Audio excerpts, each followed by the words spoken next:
Now, Steve, first half threw up a lot of debating points that we were discussing at half-time. So the important thing is who would win in a fight between Pete the Eagle and a real swan? It's a tricky one, isn't it? It is tricky, isn't it? I think Pete the Eagle, if you could catch it. Yeah, you wouldn't be able to stop him, would you? No. And also, Alan mentioned that he'd like a new pitch. Having sat next to him for 10 minutes, I'd give him a new pitch if I was you. Really. Let him have a new pitch, whatever it was. Well, what Alan doesn't realise, I can't sit next to Brighty anymore listening to him moan about the pitch, so I'm doing it for Brighty because I've had enough, to be honest. Well, it has been, I mean, joking apart, it has been an issue this season, hasn't it? Is it going to be resolved? We hope so. I mean, in the end, you're growing something, so it's not a perfect science. We did a lot to the pitch. We spent the most money we've ever spent in it last year. We spent £1 million on the new drainage. Well, really? Yeah. So last year we went down half a metre and completely relayed the pitch, new drainage, undersoil heating. But unfortunately the grass didn't take and it didn't grow down deep enough. And then the pitch we've got now is one we laid over the course of a 2-week gap. In the winter, which is it's hard to explain, but it's just a carpet. It's just, you buy a pitch, you roll it up, you lay it, it never really sits in.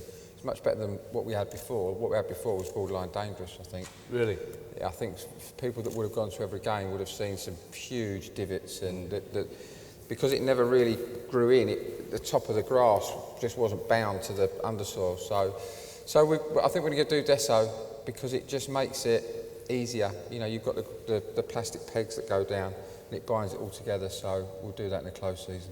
Well, it's an odd thing. Fans of big clubs will find it difficult to understand, but here we are celebrating not being relegated for 2 seasons running, and it's brilliant, isn't it?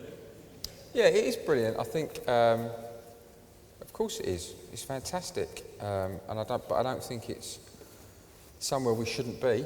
I've always said that. I think we've missed opportunities in our history to cement a place in the division.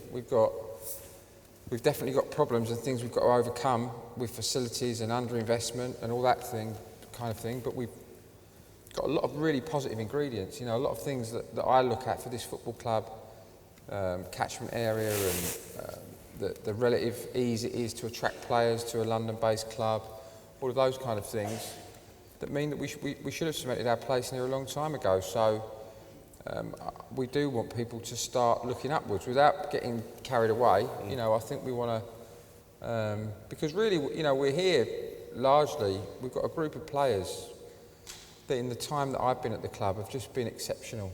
And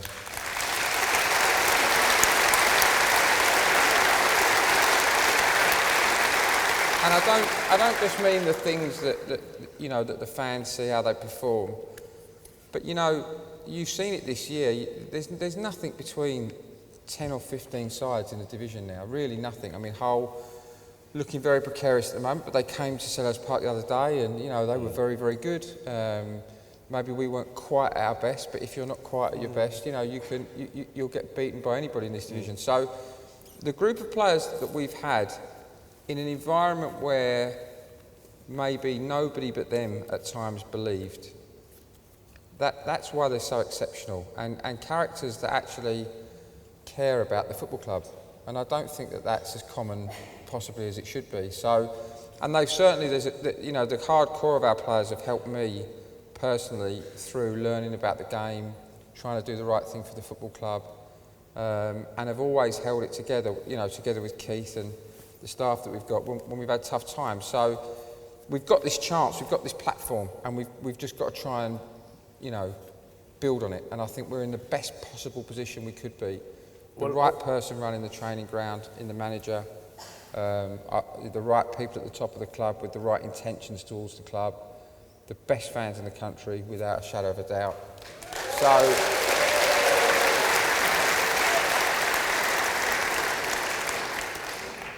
big opportunity.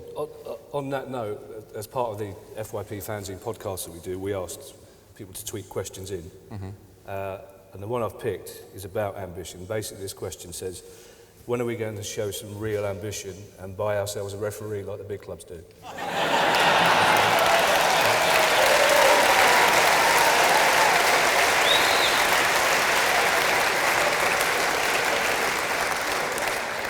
I think actually we had a. You do have to answer that, by the way. How do you know that we're we're just not paying enough? It's, presumably, in terms of, this is the right time to stay in the Premier League because the new TV money is coming in. In terms of the transfer budget, have you ring-fenced the amount of money that the club will spend, or have you said to Alan, we'll give you it on a player-by-player basis? No, I think what Alan would like to do makes sense. I think we'd all agree we've got a manager that makes sense most of the time, you know. All the time? I don't know about that. It makes sense all the time. I didn't say that. Having, you know, in the heat of post-game and all these sorts of things, you know, you watch how Alan analyses a game and what he thinks about it, and you go, that's pretty, you know, it's the same thing as we watched. And that's, having had 4 or 5 managers, that's quite rare sometimes. So, you know, the things that Alan wants to do, it's more a question of him saying what he wants to do and me saying, yeah, you know, I think we can do that. So we don't set limits. I don't believe in doing that, but Alan's got a plan, and I think he's 100% right in what he wants to try and do. So, you know, my job is to try and make it happen for him. It's not going to be easy because, obviously, I don't think it'd be any secret to say, you know, we're probably going to try and buy less of better quality. You know, if they're not better than this, you know, then they can't improve on what we've got and add to the squad, then what's the point? So there are challenges in that, but those challenges are less because I think the perception of our football club is changing. That we are here to stay in the league, and that's a big thing. You know, when you're talking to players don't want to come to a club that they think, you know, might be in the Championship next season. Nobody wants to be a part of that, and I think this group of players and the manager have created an environment where people don't really put us in that category anymore, and that'll be a big help in the summer trying to get the right people in. Were you surprised by criticism from quite a few journalists for paying compensation to Newcastle to get a really good, experienced Premier League manager? Because you paid what you'd probably pay for a reserve left back to get Alan down here, and it seemed perfectly good sense. But that seemed perfectly good business sense to me. You identified who you wanted to come to the club. It cost you that amount of money to take him, and you paid it. And there was some negative reaction to that from the press. Were you surprised by that? I mean, I would typically think some sections of the press thought it was a bad thing. That might automatically make it a good thing. So I wouldn't be, you know, it wouldn't. I mean, if you don't have the right leaders in a business, you're going nowhere. You know, and there's nobody more important at a football club than the manager. It's the most important position at the football club. You know, I don't think we're ready as a country for a kind of continental system where a coach is a kind of also ran, you know, part of the paraphernalia of the training ground. The manager is, for me, the most important person at the football club. So, as you said, you know, you would think very little in this league of paying that for a player, and yet you wouldn't pay it for your leader. I mean, listen, I'd have preferred not to pay it, you know. Yeah. But it was what it was, and it turned out to be a very good decision. I'm actually looking forward to a season where I don't have to make that decision. I think it would be, in fact, the first one if I could get through a season without.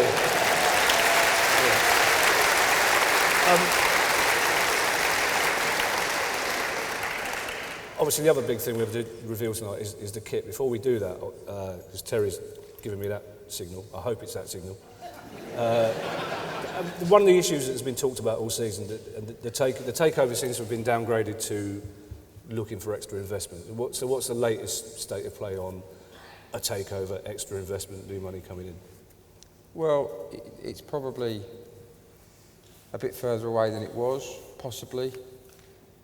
That's partly down to it's very difficult to get things done when they're in the public domain. So, but you know, there are some people that we're talking to. I've said 100 times, it has to be right for the football club. You know, it's easy. We've seen time and time again, people focus on the things that are wrong and the things that need improving, but you mustn't lose the things that you've got that are right. You know, and there's a lot about what we're doing at this football club that's the right thing. But you know, it's no secret. you know, I look at some of these, you know, videos and the guys walking into the training ground, and it just isn't where I want it to be. You know, it isn't where Alan wants it to be. It isn't where any of us want it to be. You know, and I know we love Sellers Park, and I know, you know, it's part of what we are, but it needs a lot of money spent on it. You know, and I think we've got it to a point where it's as good as it can be in its current state, more or less. You know, but we need to improve it. We need to improve the training ground.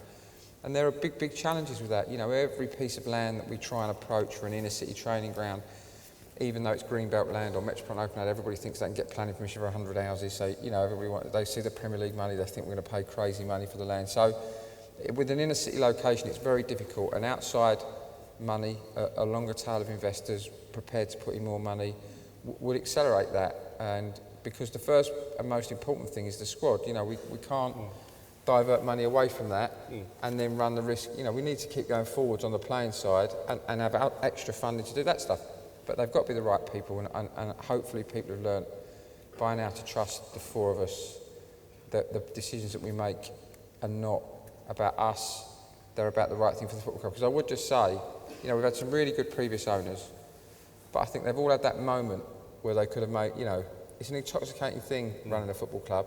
You know, it's great to have the success, to have people, you know, saying you've done a good job and all that kind of stuff. It's fantastic, but you have to do the right thing for the club. And I feel it's missed its opportunity because people haven't necessarily brought in other people to help them or done the right thing at the right time. So I've got to make sure, and the four of us have got to make sure that we don't make those decisions. It's not about us, it's about this club moving forward. But very briefly though, do you understand the fears of mainly older fans like me that a complete takeover that ran the risk of losing what makes the club special is something that we're quite scared of in a way? Yeah, I can understand that, but you've got to understand that I'm an older fan as well. So I've seen all those things. And trust me, some of the nutcases that I meet that want to buy a football club, you know, it's very easy to get back in. It's very easy to get back into those situations. And it just, you know, we know what the pitfalls are. I know what the pitfalls are. You can never say never, but we're in a position of strength, and it's always better to be looking for the right partners when you're in a position of strength than when you're not, which is typically what's happened to Palace in the past. So, you know, you've just got to trust me, I think, that we'll do the right things for the club.